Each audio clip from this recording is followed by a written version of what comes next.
Благодарам, почитуван градоначалник на општина Крива Паланка Сашко Митевски, почитуван министер за земјоделство, шумарство и водостопанство Лјупчо Николовски, почитуван заменик министер во МИОА Бајдевски, почитувани советници, председател на Совет, почитувани медиуми, представници на изведувачите и надзорот, почитувани граѓани на Крива Паланка.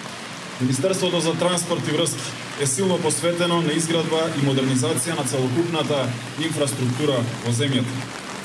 Со посебен приоритет на патната инфраструктура заради подобро регионално поврзување и побезбедно патување за нашите граѓани.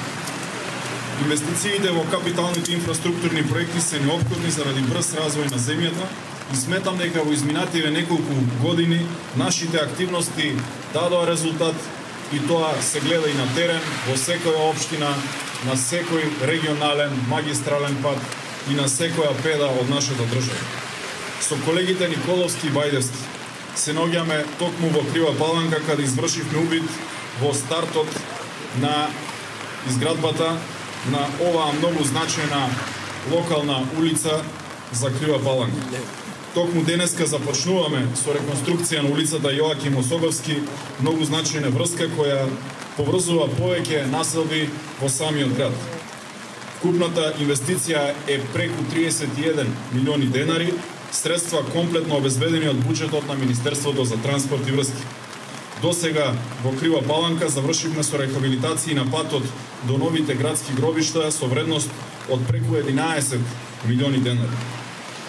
Ако претходно североисточниот регион беше заборавен од минатите влади, сега можем слободно да истакнам дека овој регион силно го развиваме со големи инвестиции во патната и железничката инфраструктура, со нови работни места и многу значајни проекти за овој дел од државата.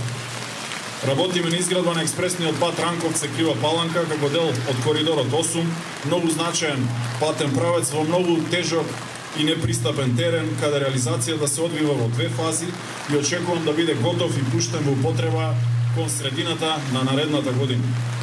Купната должина на овој експресен пат е 25,5 км, а инвестицијата е преку 70 милиони евра.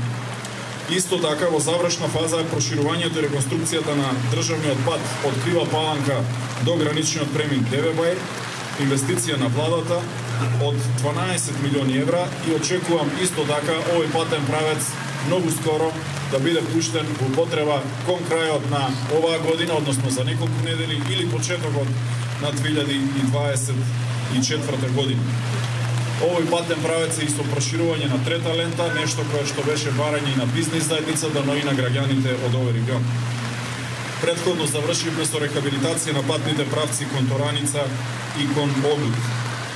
Во делот на железничката инфраструктура активно ја градиме пругата од Куманово кон Крива Паланка, каде на првите две фази веќе работиме на терен со инвестиција вредна од преку 200 милиони евра, а до крајот на годината, односно во текот на наредните денови, веќе очекувам да се распише јавниот повик за избор на изведувач и на третата најтешка делница на железничката линија од Крива Паланка до Девебај.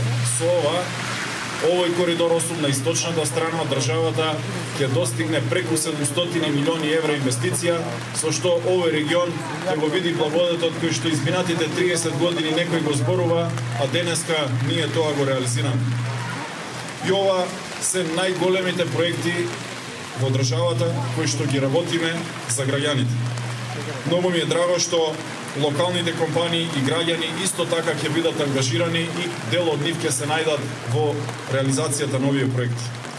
Сакам да ви уверам дека нашата активност на терен продолжува со силно темпо и во реализација на сите овие проекти кои што ви говорев, а сакам само за крај да истакнам дека денеска го распишав и тендерот за реконструкција на граничниот премин Девебај и граничниот премин Ќафасан како две гранични точки на нашиот коридор 8. Исто така нешто кое што со министерот Николовски многу пати го зборувавме и после денешниот ден сакам да искористам приликата да најавам дека веќе напролет ќе имаме и реконструиран ќе започне реконструкцијата на граничниот премин Девебајер во прва фаза, а во втора фаза и проширување на целиот овој потек. Нека е со среќа, честитки и посакувам да имаме уште многу вакви успеси, а убеден сум дека граѓаните ова го гледаат и го почитуваат. Благодарам, нека е со среќа.